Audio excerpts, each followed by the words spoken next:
그렇지 않은데 이렇게 한국에 오래 갔다 오시는지 교회 룰로 정해야겠어요.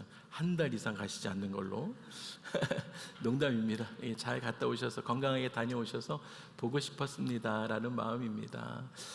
여러분 좀 교회를 위해서 한 가지 더 위해서 같이 기도하고 싶은 마음이 있습니다. 여러분 지금 이사를 좀 저희가 준비하고 있는데요.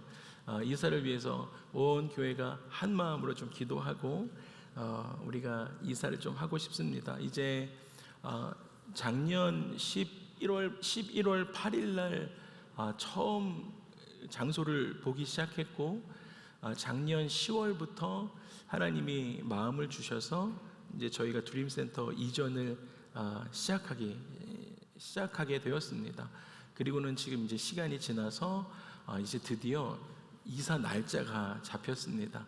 그래서 그 과정 중에 저희가 이제 기도를 계속 쌓아오는 그런 시간이 있었고, 그리고 하나님의 뜻을 구하는 그러한 시간과, 그리고 또 기적도 체험했죠. 하나님의 뜻이 어디 있는지.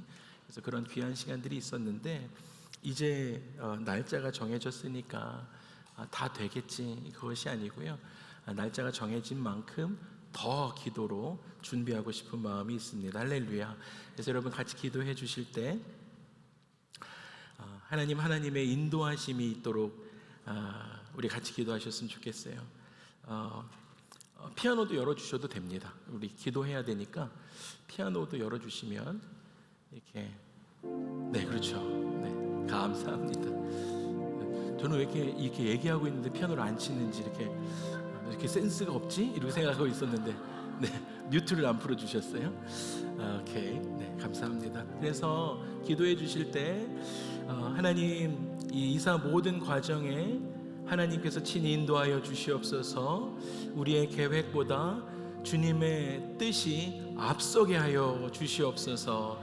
하나님, 그리고 모든 공사 가운데 지금 우리가 이제 거기가 높아요, 천장이. 근데 이제 위험하지 않도록 이 공사하고 이사하는 모든 과정 가운데 안전하게 하나님 인도하여 주시옵소서. 하나님이 이사를 통해서 온 교회가 협력하게 하여 주시고 하나 되게 하여 주시옵소서. 더욱이 우리 교회와 리바이브 교회가 하나 되게 하여 주시옵소서. 하나님 또한 필요한 재정도 채워 주시옵소서.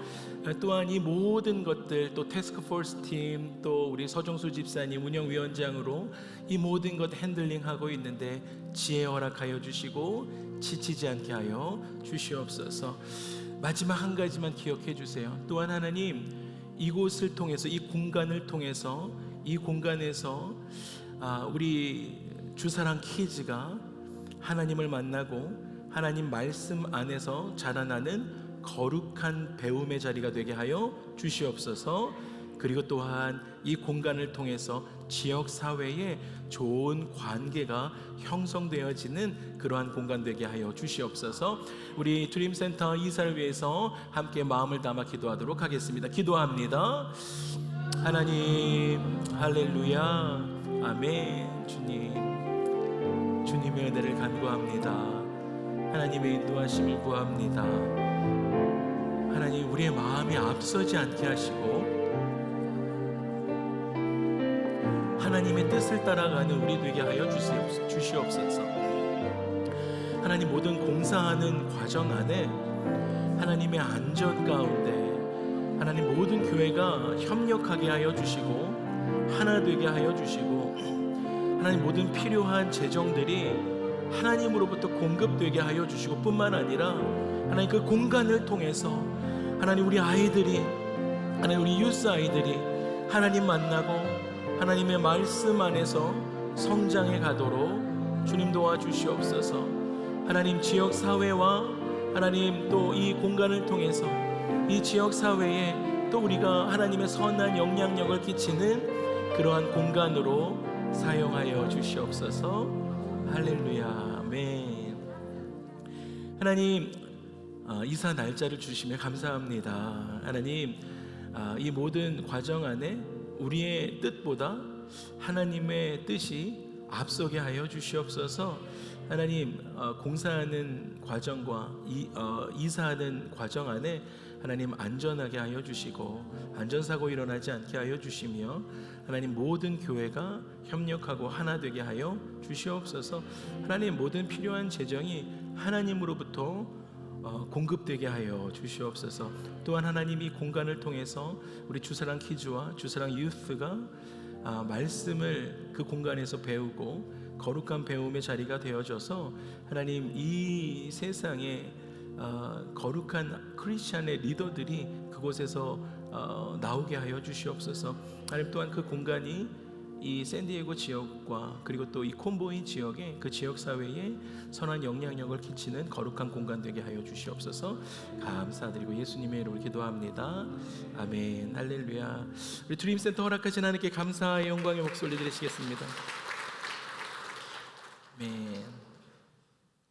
여러분, 오늘 말씀의 한 단어는 위로입니다. 오늘 하나님께서 이 오늘 말씀을 통해서 위로라는 이 한 단어를 주십니다. 여러분, 우리가 신앙생활하면서 자주 쓰는 말 가운데 하나도 위로입니다. 위로. 그래서 여러분들 이렇게 신방 가시거나 하시면 이런 문구들도 많이 하시잖아요. 하나님이 위로하실 것입니다. 이렇게요. 힘내세요. 이렇게. 그리고 우리가 또 잘 하는 말 중에 하나가 또 기도하겠습니다. 저도 많이 쓰고요. 그리고 또 손 잡으면서 다 지나갈 거예요. 이렇게 이야기하기도 합니다. 그런데요, 이게 너무 중요한 말이기도 하지만 어떤 때는 이런 말들이 언제나 위로가 되는 것은 아니기도 합니다. 그렇지 않을 때도 있습니다. 분명히 좋은 뜻으로 한 말이기도 한데 오히려 상대방의 마음을 아프게 할 때가 있습니다. 그래서 위로만큼 어려운 말이 없습니다. 여러분, 호상이란 말도 조심해서 사용하셔야 해요. 물론 이 부활의 기쁨이 있기도 하지만 이 보고 싶음의 헤어짐은 아무리 노환으로 돌아가셨다라고 해도요, 누구에게는요 호상이라는 말로 위로되지 않을 수 있습니다. 그래서 그 호상이라는 말은 조심해서 사용해야 합니다. 제가 한국에서 사역할 때 찬양팀에서 일렉트릭 기타를 치던 청년 어머니가 암투병 끝에 천국에 가셨습니다. 그런데 가족이라고는 그 청년과 어머니밖에 없었습니다. 19살에 어머니를 잃고 고아가 된 그 청년에게 제가 무슨 말을 할 수 있는 것이 아무것도 없었습니다. 하나님 뜻이야, 이렇게 말할 수가 없죠. 어머니 천국 가셨을 거야. 힘내야 돼. 용기 잃으면 안 돼. 물론 틀린 말 아닐 수 있습니다. 그런데요, 그 순간 그런 말이 그에게 위로될 수가 있을까요? 사실 저는 위로에 좀 서툰 목사이기도 합니다. 그때도 아무 말 하지 못했습니다. 그리고 30분 동안 그 장례식장 뒷방에서 그냥 함께 앉아서 30분 동안 그냥 어두운 방에 같이 앉아 있다가 돌아온 것이 전부였습니다. 3일이 지났습니다. 그리고 주일 예배를 준비하기 위해서 오부 예배가 되고 오부 예배 준비하기 위해서 이렇게 단 위로 올라오고 있는데 그 청년이 기타를 메고 저 뒤에서 들어오는 거예요. 그제야 제가 내려가서 그 형제를 붙잡고 어머니 잘 보내드렸니? 하고 물었더니 네, 너무 많은 분들이 위로해 주셨는데 전도사님이 뒷방에서 같이 앉아주셨던 그 시간이 큰 힘이 되었어요 라고 이야기하면서 예배해야죠 라고 이야기하더라고요. 이 이야기는 아직도 제 삶의 큰 간증 중에 하나입니다. 여러분, 이것이 위로의 힘이 되기도 하고 이 이야기가 위로의 어려움이기도 합니다. 여러분, 말을 해야 할 것 같은데 말이 상처가 될까 두렵기도 하죠. 그렇다고 침묵하고 있자니 무관심해 보일까 봐 두렵기도 합니다. 그래서 여러분, 우리는요 위로는 하고 싶은데 고난 앞에 서 있는 그 사람을 볼 때 내가 가지고 있는 말이 얼마나 가난한지를 알게 됩니다. 우리가 계속해서 고린도 전후서를 살펴보고 있는데요, 오늘은 고린도 후서 1장에서 사도 바울이 오늘 그 위로에 대해서 이야기합니다. 그런데 바울이 말하는 이 위로가 가볍지 않습니다. 그냥 괜찮다, 잘 될 거다 정도의 이야기가 아닙니다. 여러분, 바울 어떤 사람입니까? 바울은 죽음을 아는 사람입니다. 사실 몇 번의 죽음을 경험한 사람입니다. 환난과 고난도 아는 사람입니다. 그러니까 이런 사람이 위로를 하는 것이 사실 정말 무게감이 있는 위로였겠죠. 그리고 바울은 교회를 위해서 진정으로 울어본 사람입니다. 그런 바울이 3절에 이렇게 이야기합니다. 찬송하리로다. 그는 우리 주 예수 그리스도의 하나님이시요 자비의 아버지시요 모든 위로의 하나님이시다. 할렐루야. 여러분, 하나님이 어떤 분이시다라고 고백합니까? 그 죽을 뻔도 하고요, 죽음이 뭔지도 알고요, 모든 고난도 고초도 그도 안 당해본 것이 없는 그가 그 위로에 대해서 이야기하면서 그 위로는요, 모든 위로는 하나님으로부터 온다. 위로의 근원은 하나님이시다라고 이야기하고 있다는 것입니다. 여러분, 하나님이 우리의 삶의 모든 위로의 근원이 되시는 줄 믿습니다. 그래서 여러분, 제가 이 말씀을 새벽에 계속 묵상하면서 그 바울의 이 위로의 말을 우리 공동체에게 주시는 이 말로 바꿔서 이야기하면 이러한 것입니다. 참된 위로는 사람이 만들어내는 말에서 시작되는 것이 아니라 하나님께로부터 시작된다. 여러분, 참된 위로는요, 여러분의 입술에서 시작되는 말이 아니다라는 거예요. 참된 위로는 하나님께로부터 시작된다. 그리고 하나님께로부터 그 받은 위로는 우리 안에 머물러 있는 것이 아니라 그 위로를 받으니까 환난 중에 있는 사람이 보이고 그 환난 중에 있는 사람에게 내가 받은 그 위로가 흘러간다. 이것이 하나님의 위로의 법칙이다라고 오늘 바울이 그 위로에 대해서 이야기하고 있다라는 것입니다.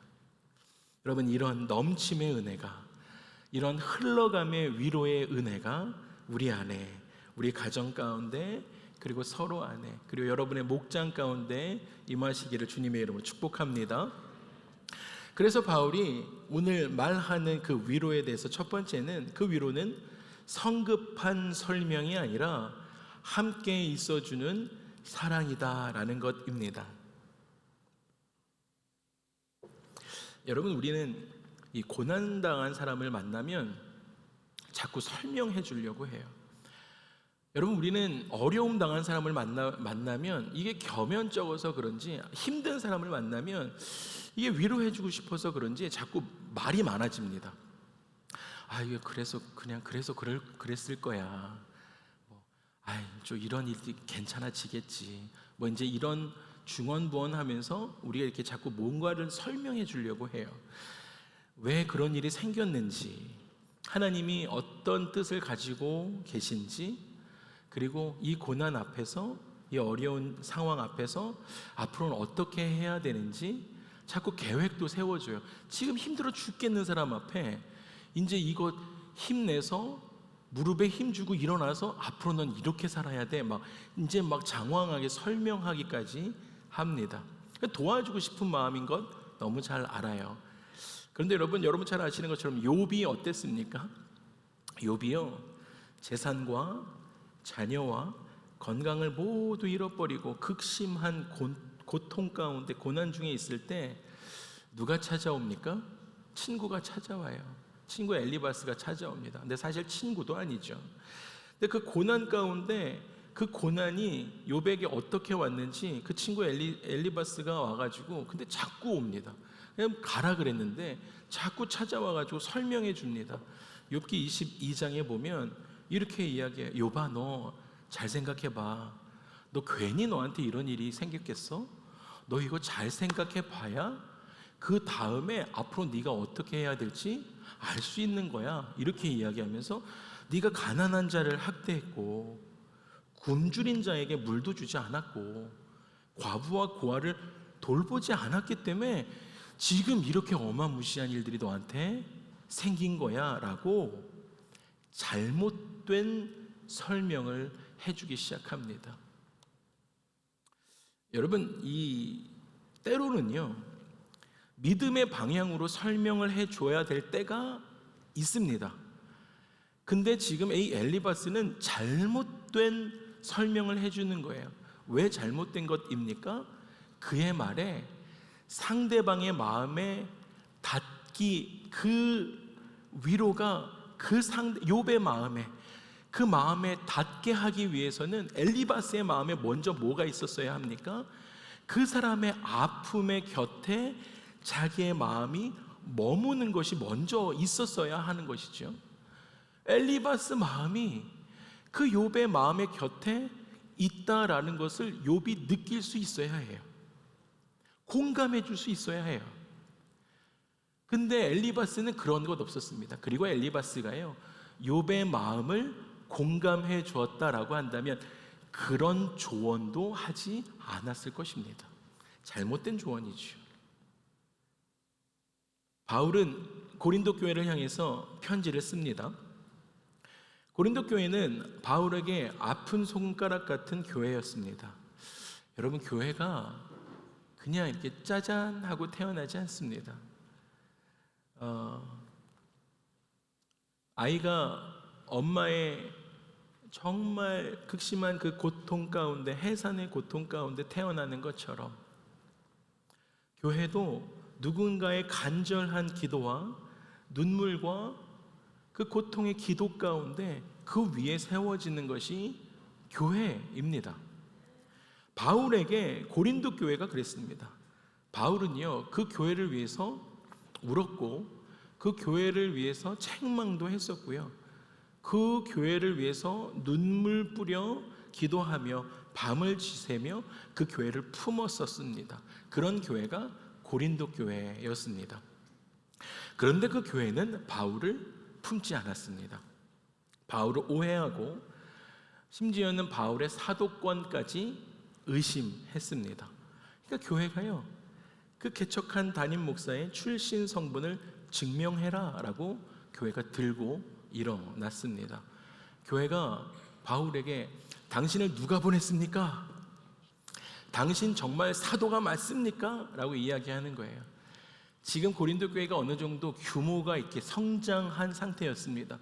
그리고 우리가 고린도 전서에서 좀 살펴봤던 것처럼 당파가 어마무시하게 많아졌어요. 나는 바울파다, 나는 베드로파다, 나는 아볼로파다, 난 누구파다, 엄청 많아졌어요. 은사주의가 또 팽배했습니다. 신비주의도 많았어요. 은사주의는 은사주의자들끼리 똘똘 뭉쳐서 신비주의자들을 욕하기 시작해요. 신비주의자들은 똘똘 뭉쳐서, 근데 이걸 교회 안에서 계속 지지고 볶고 싸우고 있었던 것입니다. 교회가 나만하지 않는 그러한 상태였습니다. 그런 상태에서 똘똘 뭉쳐서 또 바울을 그렇게 욕하기 시작하는 거예요. 당신 정말 사도가 맞냐 이러는 것입니다. 여러분, 그렇게 눈물 뿌려서 그렇게 교회를 세웠는데 그 교회가 그렇게 손가락질하면서 욕하기 시작할 때 바울에게 상처가 됐겠습니까? 안 됐겠습니까? 바울에게 정말 큰 상처였습니다. 여러분, 마치 자기가 난 그 자식이 부모를 부정하는 것 같은 그러한 상처였습니다. 그런데 바울은요, 자기 자존심을 지키기 위해서 자기 사도권을 이야기하지 않았습니다. 그 고린도 교회 개척할 때 처음 자기가 복음의 씨앗을 뿌렸던 그 복음이 무너지지 않게 하기 위해서 자기의 사도권을 명확하게 이야기합니다. 또 바울은 고린도 교회를 방문하겠다라고 이야기했다가 피치 못할 사정 때문에 가지 못한 적이 있었습니다. 그런데 사람들 오해합니다.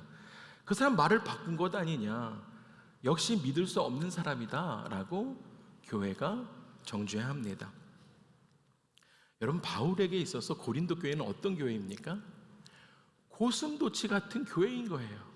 너무 사랑하는데, 너무 사랑해서 밤낮 주야로 기도하고 자기 생명을 바쳐서 그 교회가 잉태돼서 그렇게 나았는데요, 근데 안아주려고 하면 가시 돋친 말을 나에게 내뱉는 교회, 그러한 교회가 자꾸 나에게 상처를 주는 교회, 그런 교회가 고린도 교회였습니다. 그런 상황이에요 지금. 그런데 여러분, 바울이 그런 상처 속에서 고린도 교회를 향해서 다시 붓을 들고 편지를 쓰기 시작합니다. 그것이 오늘 우리가 읽었던 고린도 후서입니다.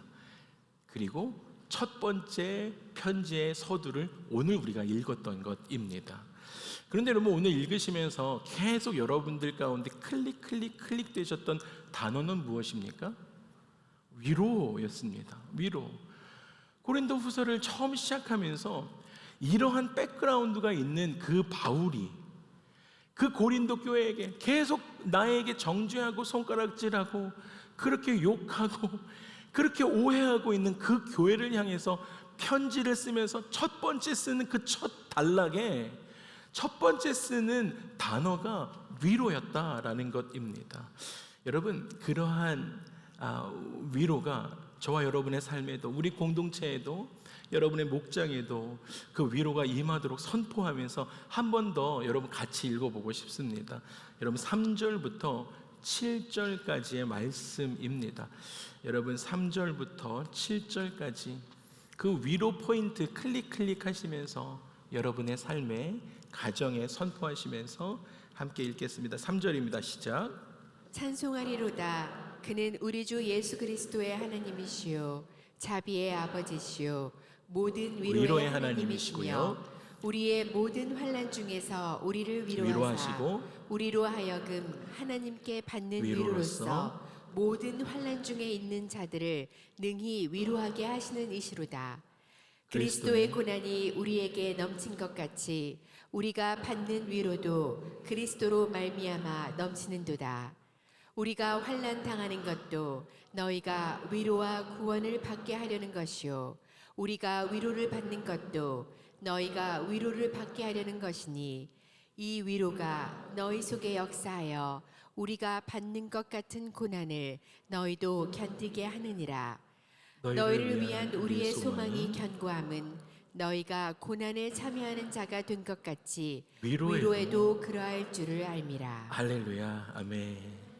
여러분, 사실 좋은 글은, 사실 저도 매주 글을 쓰는 사람이지만 여러분, 글을 쓰는 사람에게 가장 불편한 글은 같은 단어가 계속 반복되는 문장입니다. 왜냐하면 같은 단어가 계속 반복되는 문장은 나쁜 문장입니다. 이게 좋은 문장이 아닙니다. 그런데요, 그럼에도 불구하고요, 좋은 문장이든 좋은 말이든 같은 표현을 계속해서 반복한다라고 할 때는요, 강조 이상의 어떤 메시지가 있다라는 것들을 우리가 발견해야 합니다.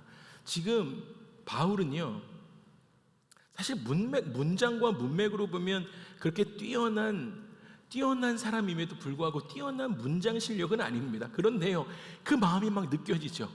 그 어떻게 해서든지 그 위로를 주고 싶은, 그 깨어진 교회 가운데 그 위로를 주고 싶은 그 마음이 느껴집니다. 그런데 지금 바울은 어떤 상황이었습니까? 억울함이 있어요. 자기에게 상처가 어마무시 있습니다.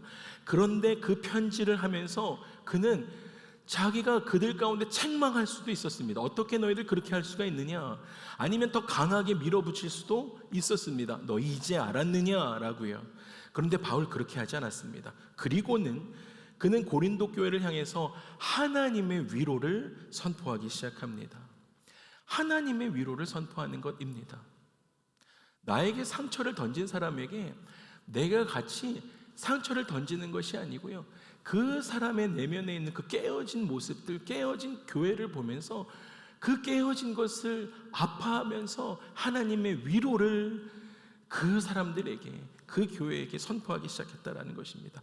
여러분, 우리 인생에도 이러한 것들이 필요합니다. 여러분, 위로는요, 상대방을 이기는 말이 아니에요. 여러분, 위로는 내가 옳다라는 것을 증명하는 것이 아니다라는 거예요. 여러분, 바울은요, 그 편지를 통해서 자기를 증명하려고 하지 않았습니다.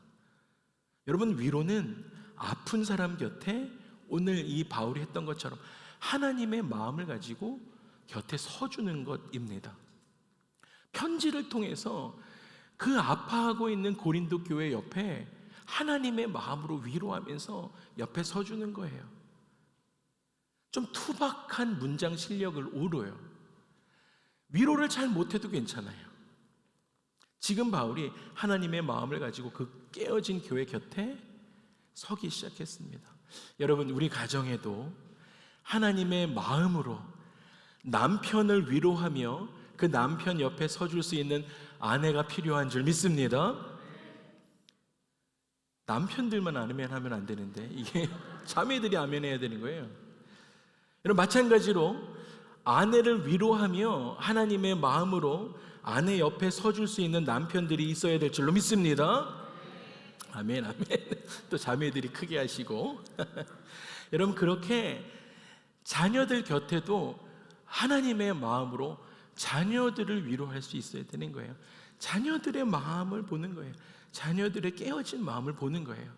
그 마음으로, 하나님의 마음으로 그 자녀들의 마음을 보면서 그 자녀들의 옆에 서줄 수 있는 건강한 부모가 우리여야 한다라는 것입니다. 그래서 여러분, 누가 여러분들 가운데 와서 제 삶이 이렇게 이런 일들이 있어요, 그래서 힘들어요 라고 이야기할 때 부디 빨리 어떤 답을 주려고 하지 마세요.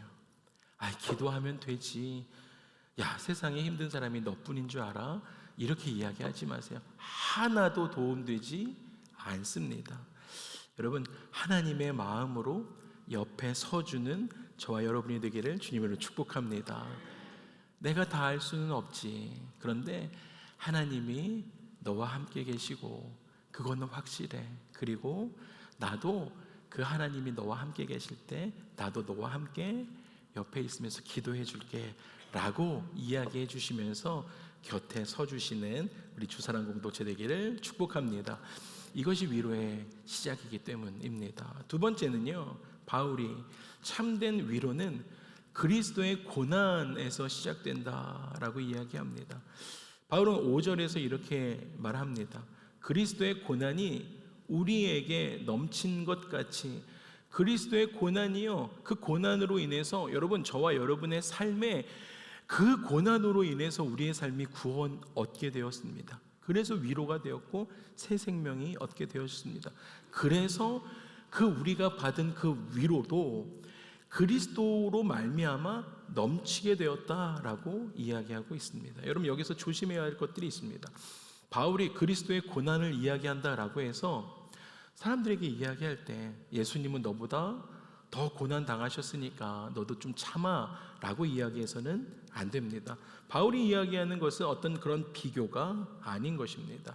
그리스도의 고난은 단순히 우리가 고난을 견디게 하기 위한, 예수님이 그 고난을 우리의 고난을 보면서 너 내가 이만큼 고난을 견디니까 너도 참아라 라고 하는 어떤 고난의 모범을 보이시기 위해서 했던 것이 아닌 것입니다. 예수님은 고난 당하는 사람들의 마음을 이해하기 위해서만 고난 당하셨던 건 아니죠. 여러분, 예수님의 고난은 죄 중에 있는 인간의 문제를 해결하시기 위한 그러한 고난이었습니다. 여러분, 그래서 여러분 중요해요. 여러분, 십자가 사건은 하나님이 우리의 고통 밖에서 그 십자가를 바라보신 사건이 십자가의 사건이 아닙니다.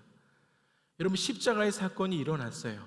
그 십자가의 사건을 하나님이 그 십자가의 사건을 바라보시면서 고통 밖에서 십자가의 사건을 바라보고 계셨던 그 사건이 십자가의 사건이 아니다라는 것입니다. 여러분, 그 십자가의 사건은요, 하나님께서 예수님이 되셔서 예수님을 통해서 죄로 엉망진창된 인간의 그 인생 고난 한복판으로 예수님이 들어오신 사건이 십자가 사건입니다. 그러니까 성육신적 케노시스라고 하는 것이에요. 하나님이 들어오신 사건이에요. 그냥 십자가 사건을 그냥 저 멀리서 바라보시면서 그래, 너희들 그렇게 힘들지, 내가 예수를 보내마 하신 사건이 아니다라는 거예요.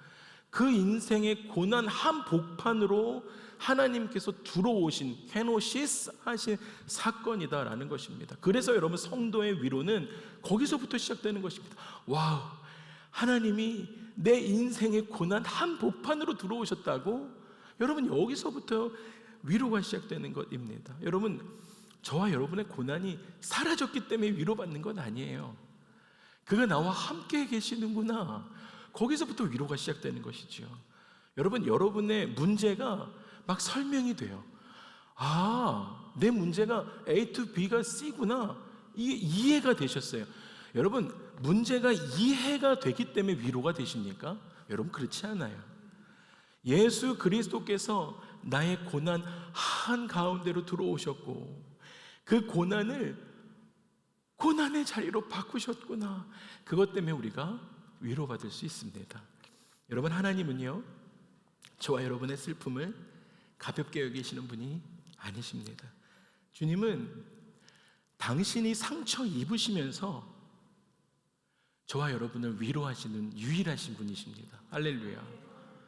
어떤 분도요, 여러분의 상처를 위로하기 위해서 자기가 아프면서, 자기가 깨어지면서, 자기가 죽으면서 여러분을 위로하는 분은 없습니다. 예수 그리스도, 오직 예수님만이 그렇게 여러분들을 위로하십니다. 전도 예화 다이제스트라는 책이 있습니다. 거기에 보니까 이런 이야기가 있습니다. 한 가족이 행복하게 여행을 다녀오는 길에 큰 교통사고가 났습니다. 그리고 그 사고로 중학생 딸이 두 다리를 심하게 다쳤습니다. 다시는 예전처럼 걸을 수 없게 되었어요. 평생을 목발을 짚고 살아갈 수밖에 없는 상황이 되었습니다. 그런데 딸만 다친 것이 아닌 것이에요. 아버지도 다쳐서 목발을 짚고 다닐 수밖에 없게 되었습니다. 그런데 아버지는 딸만큼 심각한 상태는 아니었습니다. 그렇지만 아버지도 늘 목발을 짚고 딸 곁에 있었어야 했습니다. 사춘기에 접어든 딸에게 그런데 그 목발을 늘 짚고 살아야 하는 그 현실이 너무 잔인했습니다. 그래서 그 사춘기 딸이 공부도 손에 잡히지 않고 밥도 잘 먹지 않고 책상에 앉아서 울고 침대에 가서도 또 울고, 그렇게 하염없이 눈물을 흘리는 그러한 세월을 보냈습니다. 그런데 그런 오랜 세월을 보내다가 그나마 위로가 됐던 것, 그나마 딸에게 유일한 위로가 된 사람이 아버지였습니다. 왜냐하면 아버지도 목발을 짚고 있었기 때문이죠. 아버지도 나와 같은 아픔을 겪고 있다, 그 마음이 딸에게 있었어요. 아, 아버지가 내 마음 아는구나, 이 마음이 있었어요. 그래서 딸은 너무너무 극심한 고통이 오면 아버지에게로 달려갔어요. 그리고 아버지의 품에 안겨서 울었습니다. 아빠는 내 아픔을 알지, 아빠도 나처럼 아프지 하면서 그렇게 아버지 앞에서 울고 위로를 받았습니다. 그렇게 시간이 흘렀습니다. 딸은 힘든 시간을 견뎌내고 대학에 입학했습니다. 입학식 날 가족들이 함께 학교에 갔다가 집으로 돌아오는 길에 한 아이가 공을 따라서 차도로 뛰어드는 것을 아버지가 목격했습니다. 그때 놀라운 일이 벌어졌습니다. 아버지가 목발을 짚지 않은 채 아버지가 전속력으로 뛰어가서 그 아이를 붙잡아 낸 것입니다. 딸이 충격을 받았어요. 아버지가 어떻게 그렇게 걸을 수가 있었지? 아버지가 어떻게 그럴 수 있지? 깜짝 놀랐어요. 그리고는 그 아이를 내려놓고 아버지가 뒤돌아서 눈물을 흘리면서 걸어가기 시작했어요. 그때 엄마가 그 딸에게 조용히 이야기했습니다. 사실 아빠는 목발이 필요하지 않았단다.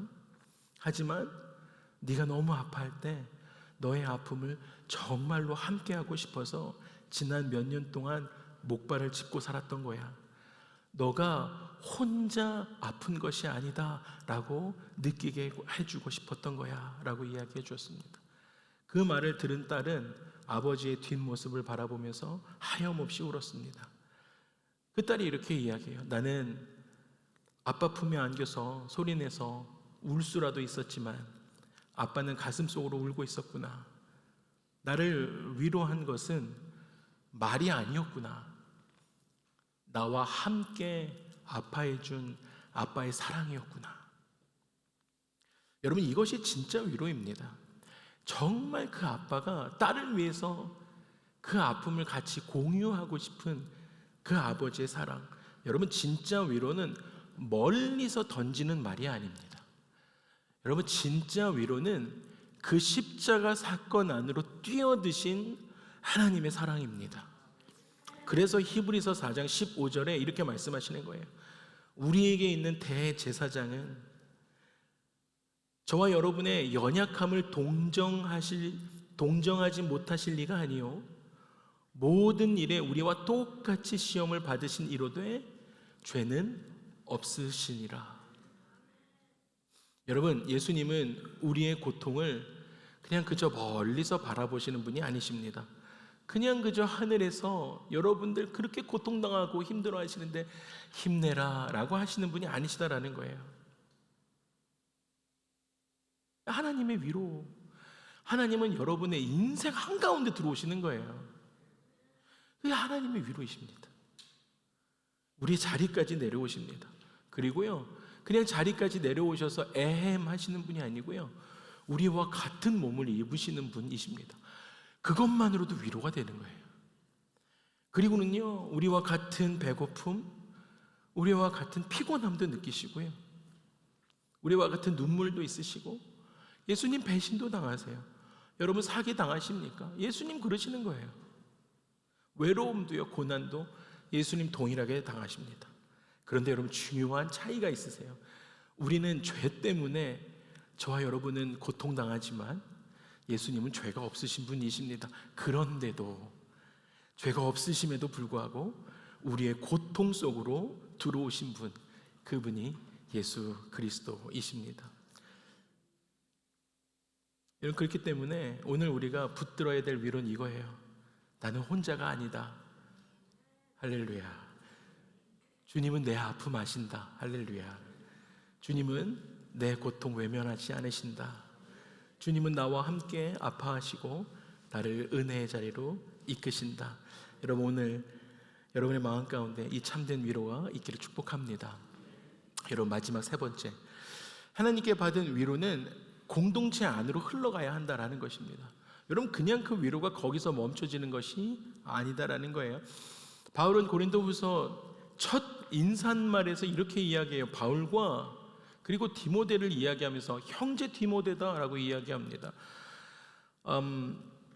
여러분, 교회는 어떤 세상적인 서열로 움직이는 곳이 아닙니다. 여러분, 교회에 어떤 직위가 절대로 있지 않습니다. 교회는 그리스도 안에서 형제되고 자매되는 공동체입니다. 교회는 그리스도의 피로 함께 묶인 사랑의 공동체입니다. 그런데 사실 이 고린도 교회는 문제가 엄청나게 많은 교회였습니다. 이게 문제 종합 선물 세트, 이 고린도 교회였습니다. 오해도 있었고요, 상처도 있었고요, 당파도 이런 당파가 없었습니다. 그래서 갈등이 너무 많았습니다.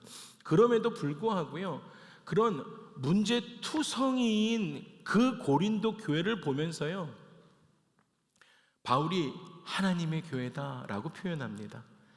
어떻게 그럴 수 있었을까요? 말도 안 되는 엉망진창인 세상의 관점에서요, 사랑이라고는 찾아볼 수 없는 그 고린도 교회를 바라보면서 바울이 하나님의 교회다, 어떻게 그렇게 표현했을 수 있겠는가 하는 거예요. 근데 여러분, 여기가 너무 중요한 거예요. 여러분, 위로는요, 완벽한 공동체에서 흐르는 것이 아니다라는 거예요. 완벽한 공동체에서만 위로가 흘러나가지 않는다라는 거예요. 오늘 성경에서 그 이야기하고 있다라는 거예요. 오히려 상처가 있고 부족한 공동체 안에서 하나님의 위로가 더욱 풍성하게 흘러간다라는 것입니다. 그래서 바울이 4절에 이렇게 이야기하는 거예요. 하나님께서 우리를 모든 환난 중에서 위로하시는 그 이유는요, 우리로 하여금 하나님께 받은 위로로, 여러분들이 다 위로 받으셨죠? 모든 환난 중에 있는 자들을, 엉망진창인 그 고린도 교회 가운데요, 부족한 공동체에 있는 사람들에게요, 그 위로를 능히 흘러가게 하기 위함이다라는 것입니다. 여러분, 위로는 부족한 공동체, 부족한 사람들에게 필요한 것이 위로인 줄 믿습니다. 할렐루야. 부족한 교회에게 가장 필요한 것은 위로예요. 하나님의 교회 가운데 필요한 것은 위로입니다. 여러분, 하나님께서 저와 여러분을 위로하십니다. 여러분의 삶의 자리 한가운데로 여러분 내려오셔서 여러분 위로하십니다. 그리고 우리는 그 위로 받아요. 그리고 그 위로로 다른 사람들을 위로할 수 있어야 됩니다. 이것이 하나님의 위로의 법칙입니다. 그래서 여러분, 위로는 저와 여러분들 안에 그냥 고여 있으면 안 돼요. 내가 받은 은혜 있으세요? 여러분들 공동체 안에서, 목장 안에서 받는 사랑 있으십니까? 여러분, 목장 안에서 회복이 있으셨어요? 여러분, 여러분들 삶 안에서 하나님으로 받은 응답의 그 눈물이 있으셨습니까? 나만의 간증으로 끝나시면 안 됩니다. 그 위로가 가정으로 흘러가기를 축복합니다. 여러분, 그 은혜가, 그 위로가 교회 안으로 흘러가기를 축복합니다. 여러분, 여러분의 그 간증이 환난 가운데 있는 성도들에게 흘러가기를 주님의 이름으로 축복합니다. 여러분, 고난이에요. 고난이 사라져야만 위로가 되는 게 아니에요. 문제가 다 해결되어야만 위로가 되는 게 아니다라는 거예요. 여러분, 주님이 저와 여러분과 함께 하시면 우리는 환난 중에도 무너지지 않을 줄 믿습니다. 주님이 여러분 붙드시잖아요. 그러면 여러분의 그 어려운 중에 있는 그 눈물이 사명으로 바뀌게 되어질 줄 믿습니다. 여러분, 주님이요 교회에 붙드시잖아요.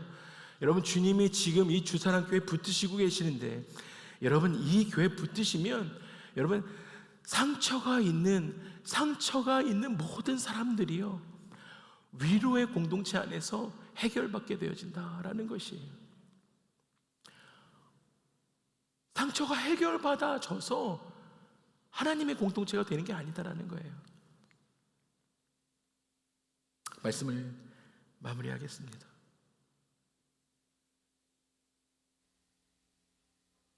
여러분의 가정이 위로의 가정 되기를 축복합니다. 우리 교회가 위로 공동체 되기를 축복합니다. 여러분, 그래서요, 상처받은 사람이요, 여러분 가정 만났는데 상처가 너무 많은 사람이 여러분의 부부와 티타임 했는데 회복되는 거예요. 그런 가정 되기를 축복합니다. 할렐루야. 여러분, 우리 교회가요, 상처가 많은 사람들이 있음에도 불구하고 우리 안에서 계속 회복이 일어나고, 할렐루야. 그래서 상처가 많은 사람들이 우리 안에 왔을 때 우리 교회가 그릇이 계속 넓어지는 거죠. 그래서 상처 많은 사람들이 와서 회복이 일어나는 교회가 건강한 교회입니다. 할렐루야. 그게 하나님의 교회입니다. 온전한 교회이기 때문에 하나님의 교회예요 라고 바울이 이야기한 것이 아닌 것이죠. 사랑하는 우리 주사랑 가족 여러분, 온라인으로 함께 예배하고 있는 우리 주사랑 가족 여러분, 그리고 샌디에고의 많은 예배자 여러분, 오늘 우리에게 필요한 위로는 어떤 가벼운 이야기가 아닙니다. 여러분, 우리에게 필요한 위로는 하나님 자신입니다. 위로가요, 이꼬르 하나님 자신이다라는 거예요. 하나님은 사랑이십니다. 할렐루야. 오늘 이 말씀은요, 하나님 자신이 위로가 되신다라는 거예요. 그 하나님을 받아들이십시오. 하나님이 우리 곁에 오셔야 위로가 되시는 거예요. 여러분, 다른 것 아무리 앞만 쫓아보세요, 위로되지 않으세요. 일시적이세요. 다른 것 쫓지 마세요. 여러분의 삶의 중심에 하나님 모셔드리기를 축복합니다. 여러분, 하나님이 여러분 마음 만지셔야 위로가 된다고요. 여러분, 하나님이 여러분의 눈물을 해석해 주셔야 그렇군요 위로가 되는 거예요. 여러분, 위로는 설명하는 것 아닙니다. 위로는 하나님이 우리 곁에 오시는 시간, 그게 위로입니다. 여러분, 혹시 오늘 이 시간 가운데 회사 때문에 너무 힘드신 분이 계시는지 모르겠어요. 여러분, 자녀 때문에 마음속으로 계속 울고 계시는 분이 계시는지 모르겠어요. 여러분, 이 시간에 가정 때문에 마음이 무거운 분이 계시는지도 모르겠습니다. 여러분, 혹시 몸의 질병 때문에 힘드신 분이 계시는지 모르겠어요. 여러분, 오해 때문에 교회 안에서 마음이 아픈 분도, 믿음이 있는데 하나님이 멀게 느껴지시는 분도 계시는지 모르겠습니다. 여러분, 오늘 주님이 말씀하십니다. 나는 모든 위로의 하나님이다. 너의 고난을 모른 척하지 않는다. 너의 눈물을 헛되게 하지 않는다. 내가 너를 위로하고 너를 통해 또 다른 사람을 위로하겠다. 여러분, 여러분의 인생 가운데 그런 위로의 축복의 통로가 되시기를 예수님의 이름으로 축복합니다. 우리 함께 일어나실까요?